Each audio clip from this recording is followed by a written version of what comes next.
Welcome back to Your Breakthrough. We're going to talk in this session about the exact formula for what creates long-term happiness, what creates unhappiness, what creates suffering, and what the antidotes are, of which there's only 3. How do I know this?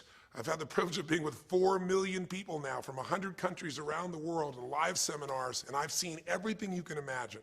I mean, from the most successful people in the world to the singularly most challenged people you could possibly imagine. I've dealt with people with multiple personality disorders, 52 different personalities, and how to put them back together. And I've dealt with people with no personality who have a much bigger problem. No matter what the diversity of people I've dealt with and the diversity you've seen in this show, the ultimate question I'm always asking is, how do I help people to break through? The question is, what are you breaking through to? In essence, all of us at some level to feel alive have to always feel like we're growing. When people ask me, what does it take to be happy? I always tell them one word: progress. Progress equals happiness. Even if you're not where you want to be yet, if you're on the road, if you're improving, if you're making progress, you're going to love it. You're going to feel alive. On the other hand, it doesn't matter how successful you are. If you stop growing, you start dying inside.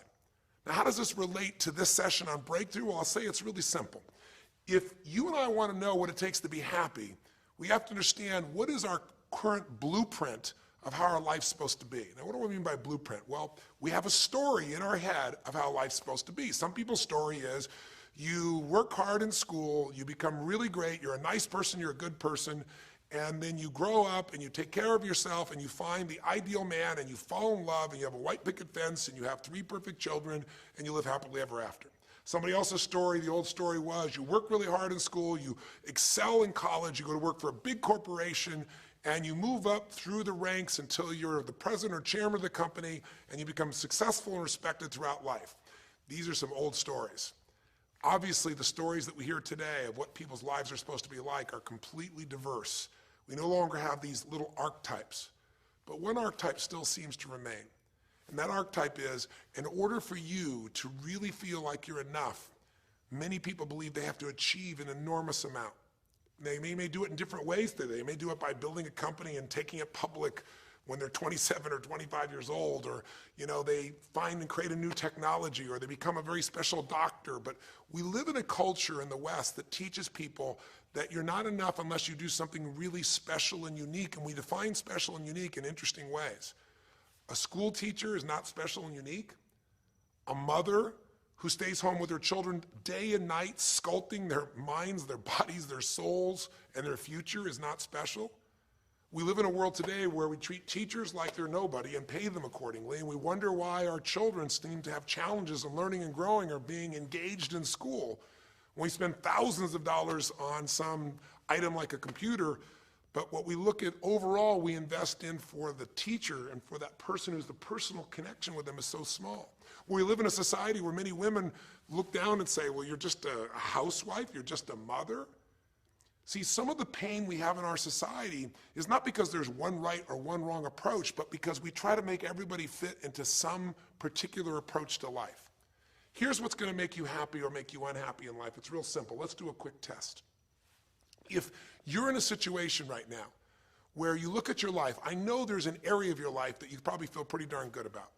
Even if you're not happy with your finances, I bet you feel damn good close to your kids. Or if you're not close to your kids, maybe you don't have any kids, maybe you feel really good about your career.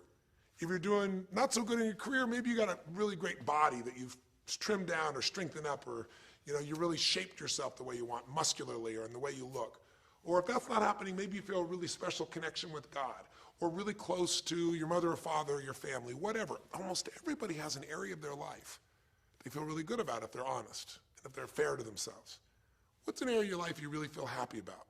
And I want you to think about it for a moment, truthfully. What's an area in your life today that if you wanted to be happy about it, you really could feel proud about it? You could feel like it's an area you're doing darn well in. And if you're really hard on yourself, there's still an area. What's an area? I want you to think of it right now. And I want you to think of that area, whether it's your body or your finances or your career or your intimate relationship or your relationship with your kids or your relationship with your creator, whatever it is. I want you to think about, why are you happy with that area of your life right now today? Why are you happy with that area of your life right now today? Really think about it. If you were in a seminar with me, I'd have you write this down. And if you can put me on hold here for a second, because I'd like to reveal to you what the formula is for happiness. And if I say there's a formula for happiness and here's what it is, you're going to go, yeah, sure, that's what he says. But if you put down the answer and we can see the formula is real without me telling you what it is, you get to look at your own life and say it matches. You're going to know this is right. So you could stop this right now if you want, put me on hold, and just write down what's an area of your life you're really, really happy about, you're really pleased with, or you could be if you wanted to focus on it. And why are you happy with that part of your life right now? Even if you're not happy with everything, what's the area you're happy with and why? Put me on hold right now, or if you're not going to do that, just think for a moment. Why? Specifically, be real. Why? Now, when I ask this, if you turn me back on now, if I ask this of an audience, I'll have people write this down for a few minutes, and I'll call on people, and I'll say, share with the person next to you first. What are you happy about, and why are you happy in that area? And be specific. And after they share, I'll have people stand up. I'll call on a variety of people, and I say, ma'am, tell me, what are you happy about? And she'll say, well, honestly, I'm really happy with my body. She goes, I never thought I'd say that, but I used to be so unhappy with it, and you know, I did some things, I pushed myself through, and now I exercise regularly, and you know, I'm not perfect, but I feel fit, I feel strong, I feel energetic, and that's really, I don't know, it just feels good to me. Now, I say to everybody, I'm now going to show you what the formula for happiness is, and it's real simple. I want to reveal it to you so you don't ever forget it.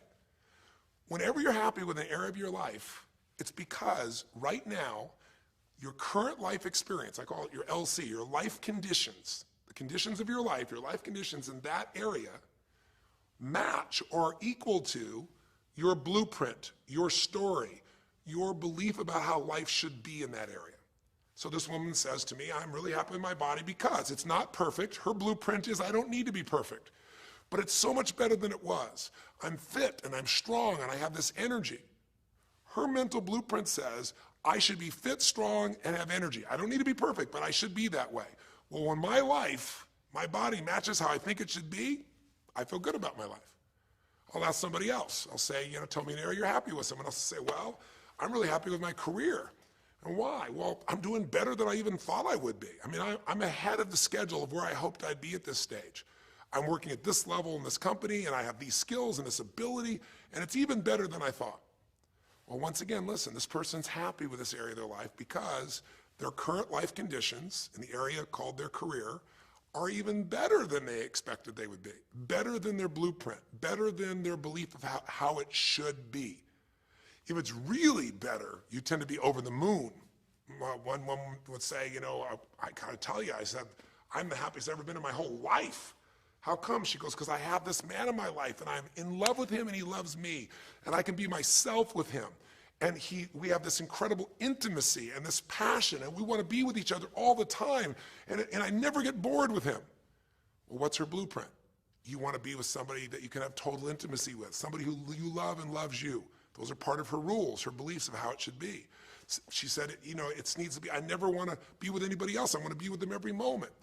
Her blueprint about how life should be and the way she lives, her relationship's even better than she hoped. When it's better than you hope, you're going to be totally excited. So think about this then. What's an area you're not happy with? Let's see if we can find the formula for unhappiness. If the formula for happiness is to be able to meet your expectations or exceed them, that really makes you excited, but to be happy, you gotta at least meet it. It doesn't have to be perfect, but if you generally are meeting what you expect you want from your life in that area, you feel good. Life conditions match blueprint, feel good. So what makes you feel bad?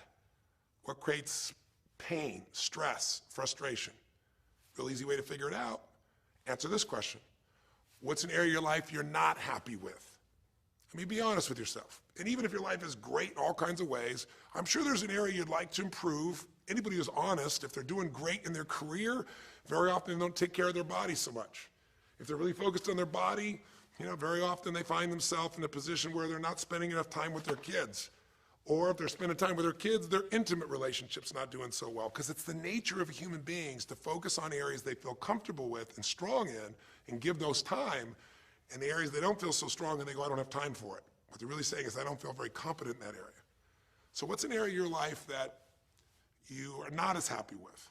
I mean, it's healthy, honestly, to look at areas and say, I don't like it, I want more.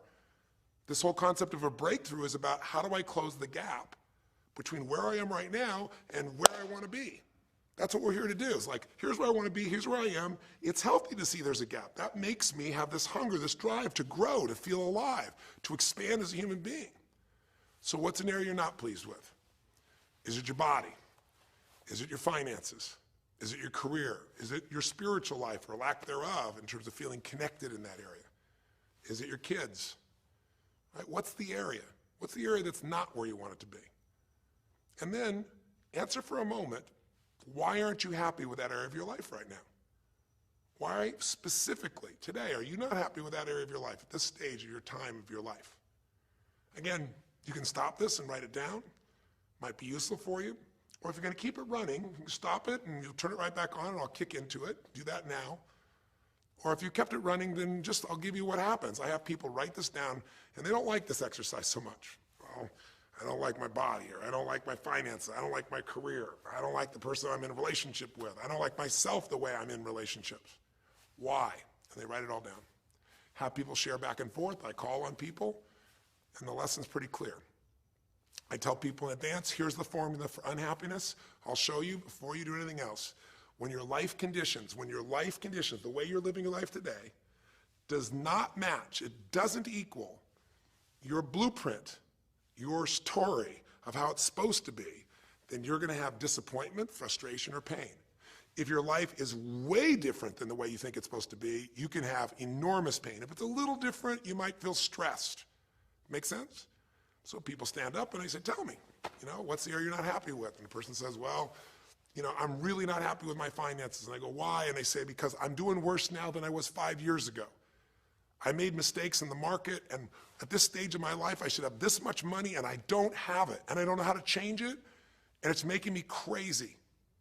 And why are they crazy? You say, well, because they don't have their economic needs met. No, you can not have your economic needs met, and you can still be okay, but when you have an idea, this is what my need is, and I did the wrong thing, my life doesn't match how I'm supposed to be, that's when people get a little crazy.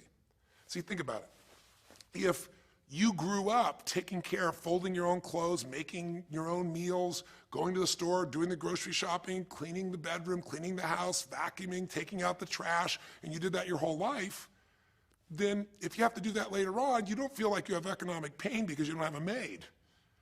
But if you grew up in an environment where everything was done for you, you never have to work, and now suddenly you have to work incredibly hard to just pay enough money to pay your bills, and all of a sudden food is building up and the house is dirty and your clothes aren't folded and nothing matches, you might find yourself really angry and frustrated because you have a different story about how life's supposed to be than how it is. Someone else will say, well, I'll tell you why, because I'm in a situation now where, I'm 30 pounds heavier than I should be. Should be is the key word. There are people in all cultures who love being big. There are people that will walk around and someone else might think they're massively overweight, but they're going, I own this, honey, and they really, truly, they match their blueprint. Big is beautiful, because their idea is big is beautiful. I'm big, that's beautiful, matches my blueprint. Rock and roll, I'm happy as can be. Somebody else can look like a twig and be stressed out saying, I hate my body, because their blueprint says I should be the skinniest thing on earth, and I'm not skinny enough. Am I making sense? When your life conditions don't match your blueprint, you're going to have pain. But here's when you suffer. When I ask people, who here has been through the dark night of the soul? Who's been here in a situation where you feel like life isn't worth living, or we feel like a pain that just will never go away? And a lot of people write down those experiences, like Joaquin. So you'll begin to understand what the issue is I'm talking about here. Joaquin, if you recall, was in a situation where this man felt like there was no reason to live. He couldn't work, he couldn't do anything, his life was worthless. Why did he think that? Because he had a blueprint. And his blueprint said, I need to be an NBA basketball player, at least a professional basketball player. I need to be able to make money and have this great lifestyle, because that's what makes me worthwhile as a human being. That's what makes my family respect me, my mother, my uncles, my aunts. I'm the successful one in the family, and I make the money. I support everybody. He's a good man. He didn't come just to be successful. He took care of his mother, his family. He tried to be an inspiration for people. Joaquin Hawkins is a man who was always going out on his free time and training kids and showing them the pathway to freedom, how they could play basketball and get free like he did and get out of the inner city. So this man is not a selfish man, but he knew this is the way to be worthwhile. This is the way to be able to give to people. This is the way to take care of your family. And all of a sudden, one night, what happened? That way was taken from him. He has a stroke. And in the middle of the night, his life conditions make it impossible to be who he has to be, or he feels like he's worthless. You get it? We have an identity. We have a story of how we're supposed to be. And if life somehow gets in the way of that story, we feel pain. But if we feel we have no control, that's when we go into suffering. See, it's one thing to say my life doesn't match my blueprint. I got to lose weight. That might stress you out. Or my life doesn't match my blueprint. I'm not in a relationship. I got to get in one. That might motivate you even. You might not like it, but you're going to find a way to get in one. Or my career doesn't match how I should be. You could change it. But when you start believing that your life doesn't match your blueprint and you have no control to change it, you're helpless, that's when people suffer. And so this week for your breakthrough, it's a chance for you to start to take a look at your blueprint anywhere you're really having pain. Hey, look, if you're doing great in some area of your life, celebrate it, of course, and I'm sure there are many areas you are. But life is really a series of growth spurts. I mean, two things in life make you feel alive: growing and giving. And what's really wonderful about this man, Joaquin, is he was constantly growing, trying to get better, trying to be a better teammate, a better basketball player. Think about it. When he didn't make the teams and he didn't make the NBA, he didn't give up. He worked even harder. The guy was always striving to become something. And he became it, and he achieved it, and then life took it from him. Isn't that the common denominator with so many of the people in the stories of this 6-part series that you saw, these 6 specials? I mean, Frank and Kristen had a blueprint of what life was supposed to be about. We're supposed to get married and have children, and we're going to have our own business. And all of a sudden, life doesn't match the blueprint. And suddenly, there's depression. Because in their case, they said there's nothing we could do. But they were wrong. They were wrong because they discovered, and Frank discovered, I can make a difference to my wife. The chair, even though I didn't create this and didn't ask for it, this chair does not define me. I can become more than I was before. I can have the impact with my wife. I can have children.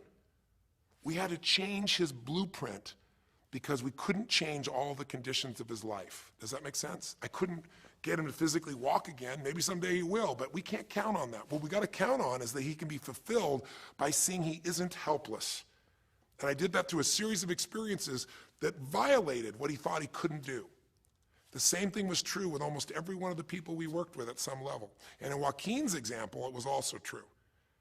Joaquin said, well, I can't ever have this quality of life again because I'm not a professional basketball player. And he was locked into that mindset, and all of us get locked at times.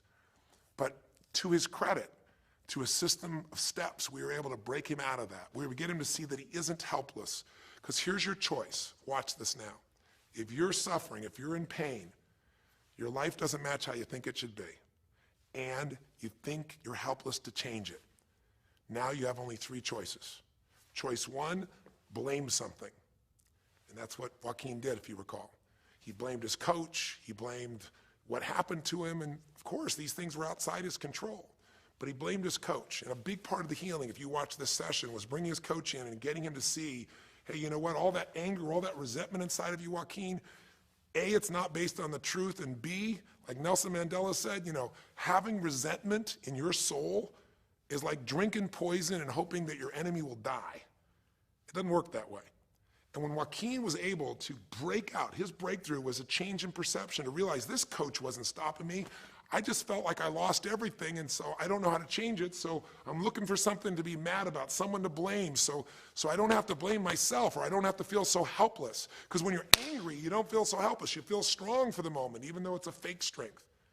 When he was able to make that breakthrough, he could stop blaming. Because these are your 3 choices. When life doesn't match how you think it should be, blame something. An event, someone else, or yourself. As we talked about earlier in this series, blame games just destroy you. There's no progress when you blame. For the moment, you feel okay, but nothing changes. What are your real choices? You only have 2 choices in life. If life doesn't match your blueprint, you either have to change your life. That is, you got to say, you know what, my body isn't there, I'm going to go work out. My relationship isn't there, I'm going to change it. I'm not making what I gotta make. I'm gonna retool. I'm gonna get a new skill. I'm gonna go back to school. I'm gonna start a business. I'm gonna do something. You have to do something to change your life. Or, in order for you to be happy, if you can't change your life, you're gonna have to change your blueprint. Usually in life, it requires a little bit of each. Does that make sense? And if you change your life and change your blueprint, you can have an extraordinary life. And what you witnessed this man do was once he let go of his anger and his denial, once he started to look at things, he began to find by spending time with his family that he was worthwhile being loved whether he played basketball or not. Of course, he'd love to play basketball, but professional basketball was no longer a part of it. And we got to get Joaquin to shift that. And Joaquin is a metaphor for all of us, because all of us are going to have times in our life when what we want or think life should be like isn't going to match how life really is. Those moments, if we blame, our life goes into pain. If we change, we can change our life and match our blueprint. But we have to also know when it's not within our control. And that's how we're able to make a shift and change what our story is for our life, what our expectations are, not by lowering them, but by changing what that model really is. I hope this makes sense to you. I'll give you a great example. Years ago, I do a lot of work with business people, celebrities, people of all kinds of walks of life. And I was dealing with a group of people, and they knew a very, very powerful celebrity. And to give that person privacy, I won't tell you too many details, so you can't figure out exactly who it is, but it would be a person who was very successful as a woman, who was extremely attractive by cultural standards, a woman who's had a lot of dear friends, a lot of deep respect. So great skill, great ability, extremely talented, quite attractive, quite wealthy in financial terms, and lots of great friends. This would be, for most people's idea, the ultimate blueprint. If your life matches that description, you must have an incredible life. But ironically, this particular individual, as famous as they were, was depressed all the time. They had seemingly everything, and yet the person was depressed. How do you get depressed when you're smart and you're strong and you're beautiful and you got great friends and you're rich and you're famous? Well, it's real simple. People said, I don't know what it is. Everyone's tried to help her. She's been through counseling. She's got all these different drugs. Nothing's working. She's taking antidepressants and she's still depressed, which is not uncommon, by the way. Because if you change the way you feel physically, but you still see your life doesn't match how you think it should be at some level, and you feel like you're helpless to change it, you're going to be depressed. So I said, bring her to me. I said, I can help her. I know that sounds like hyperbole, but I absolutely can help her. Well, how do you know that, Tony? Because I already know what the problem is. I know if someone's depressed, it's because they feel helpless because their life doesn't match how they think it should be.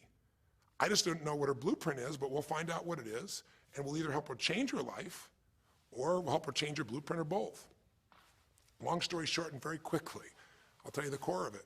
She came to me and she spent maybe the first half an hour telling me, apologizing, saying, I know I should be happier. I know it's silly for me to be depressed. I don't know why I'm so depressed. I know I should be grateful for what I have, and I am grateful. And it was all these reasons why she knows she should feel good, but still didn't. And I tried to finally explain to her, listen, I don't care about that. I care about you. The fact that you're not happy has nothing to do with what you have or don't have. The fact that you're not happy is that your life doesn't match the way you think it should be. And you have some idea of how you think it should be.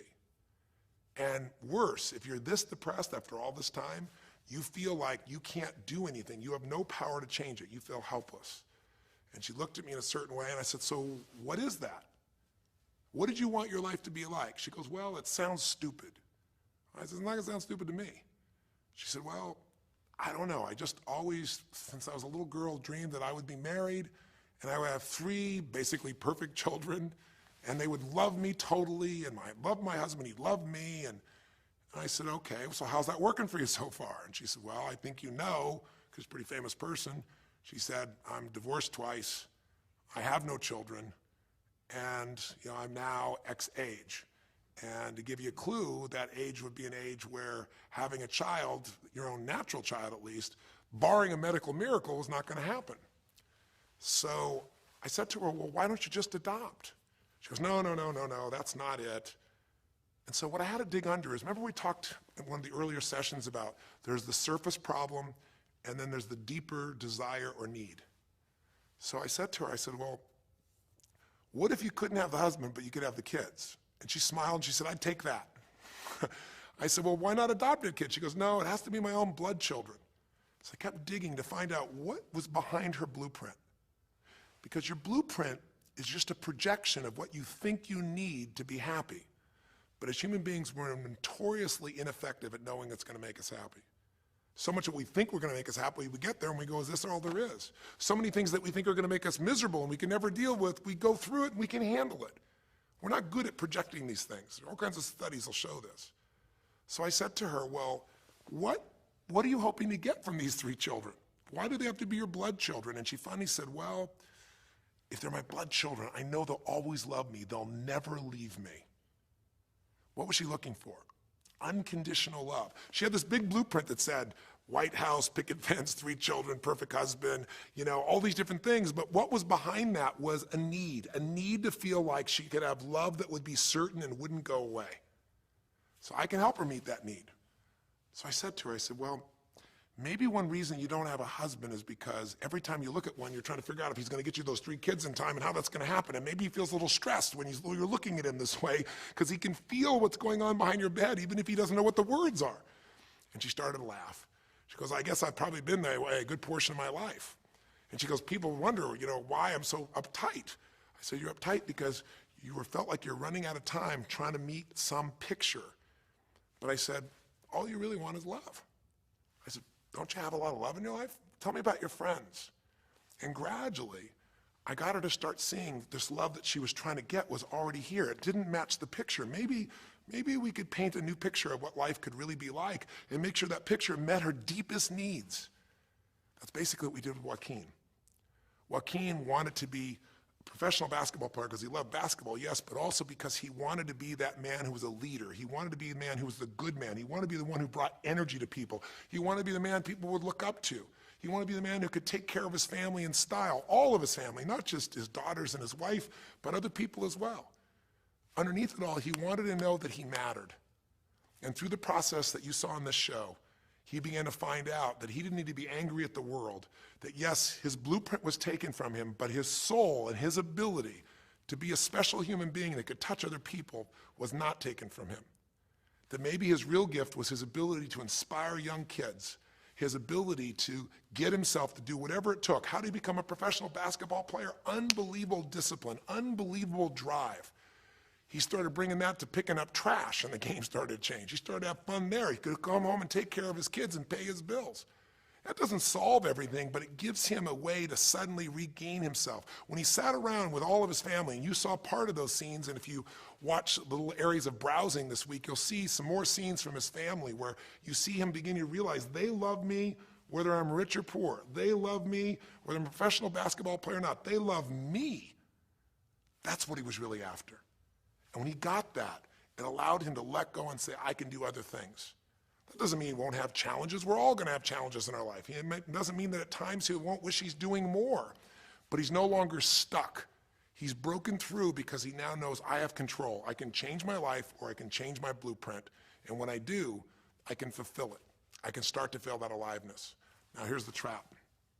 What do you think happens once you fulfill your blueprint regularly? Once you figure out how to do what you always dreamed of? You always dreamed to live a certain way, and now you're living that way, living that way, living that way every day. Well, the human nervous system, the human spirit needs to grow. So pretty soon you'll get bored with that, and you'll come up with a new blueprint. That's part of life that's exciting. See, if you and I from this day forward are going to be happy, just remember what we've said. It takes 2 things, grow and give. A meaningful life comes from growing, that sense of progress, and it comes from having life not just be about me, but about we, doing something that makes me feel connected to other people besides myself. That growth, that sense of contribution fills a deep spiritual need that we all have.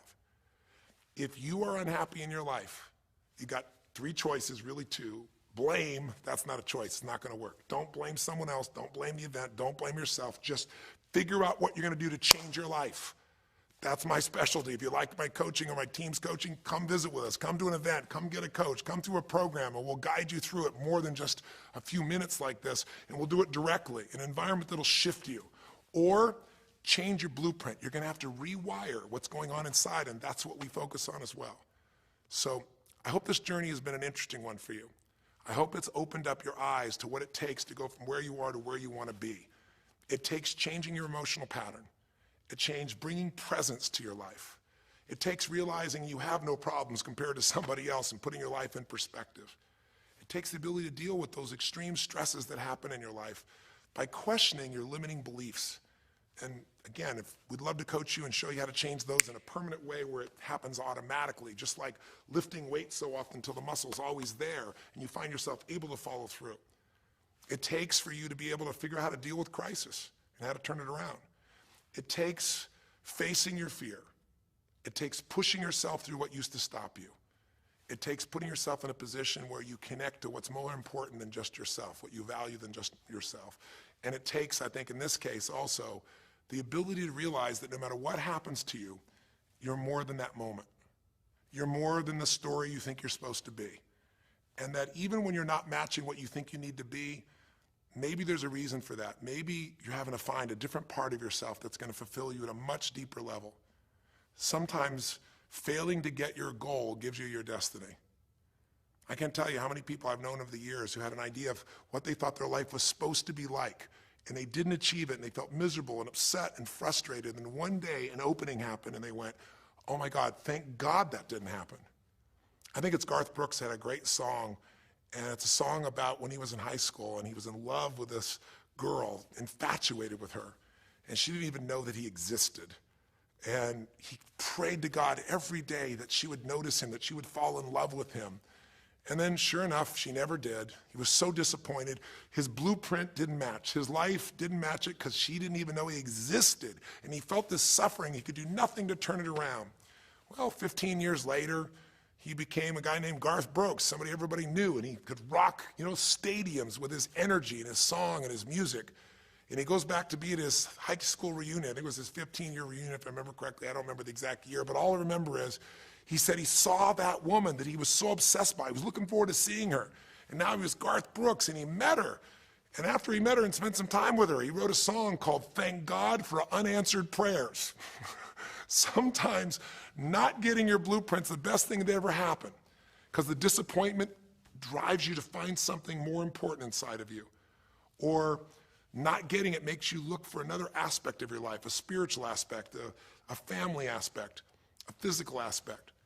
If you can just trust that life doesn't happen to you, it happens for you, then you can find in any situation a benefit that can take your life to the next level. I don't care if you're Frank and Kristen. I don't care if you're, Mandy and Scott. I don't care if you're Joaquin and Kim. Every one of us in our life is going to face situations where it feels like we have total trauma, something that's been taken from us. The real question is, what are you going to do with it? Some people just live in their story of what they don't have, and they have the right to do that. If Frank and Kristen lived in pain and felt bad, we'd all say they have the right to do it. It's the difference between what you have the right to do and what you deserve to give yourself and others. We have the ability to transcend whatever happens to us.